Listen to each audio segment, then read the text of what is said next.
Allo, iniche, inche, ibemi, mbe parike, akadi, ao, akadi, akadiye, akadiyeke, Ameriki mandiye, Ameriki kadiyeke, alaki nyuma se fasola, amina.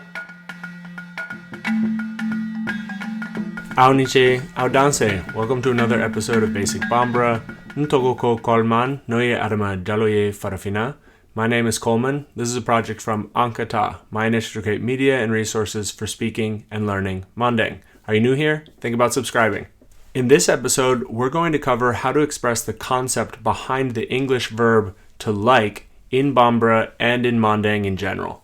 In episodes 16 and 19 of this series, we covered the basics of Bambara verbs. Great, so now you're thinking I can say things like, I like peanut sauce. No, you can't. Why?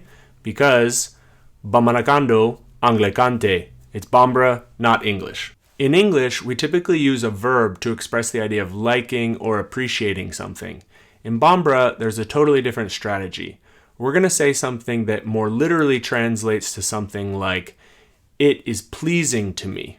To do this, we're going to use a qualitative verb and a postposition, ye.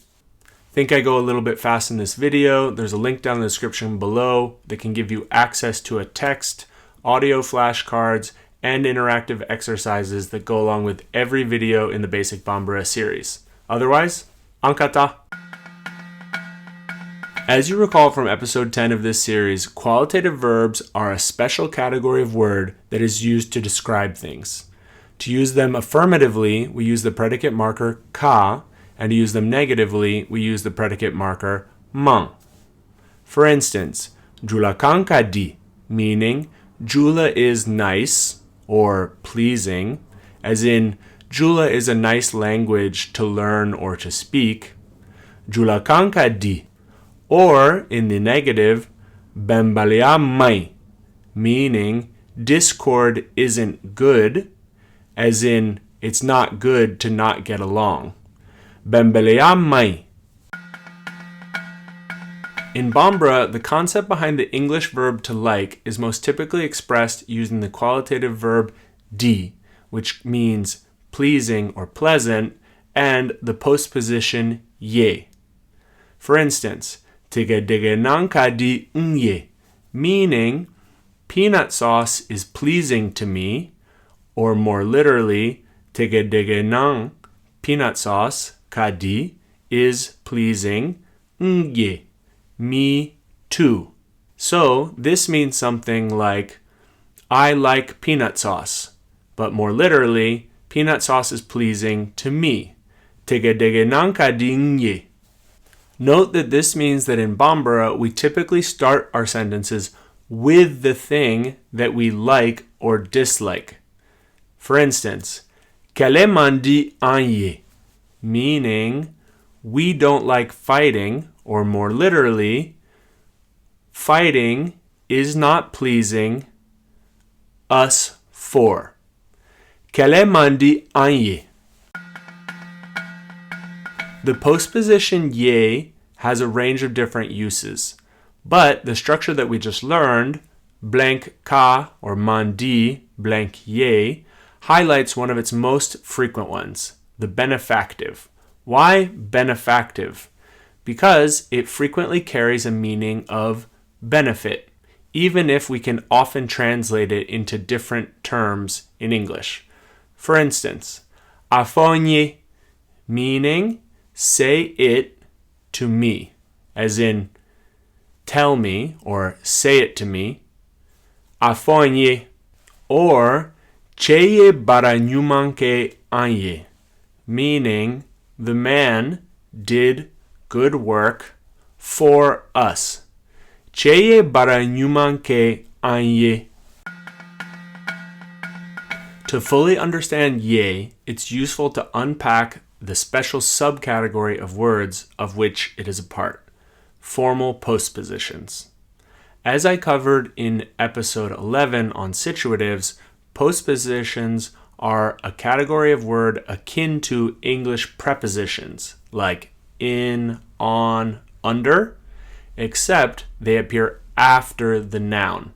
For instance, dugu kono, meaning in town, or more literally, town in.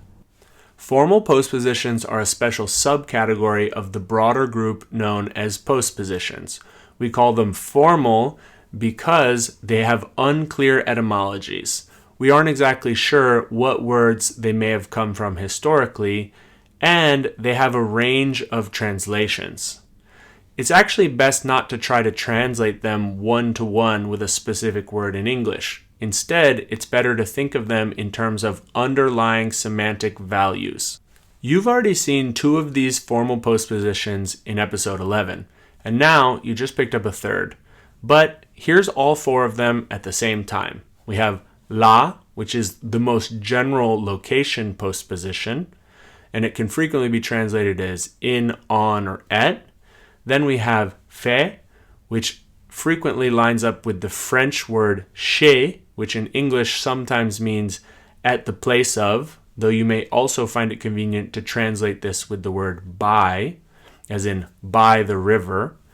Then we have what we just picked up, ye, the benefactive or identification. And then finally, we have ma, which frequently has something to do with the idea of destination. So in English, we can gloss it as sometimes to, as in to the store.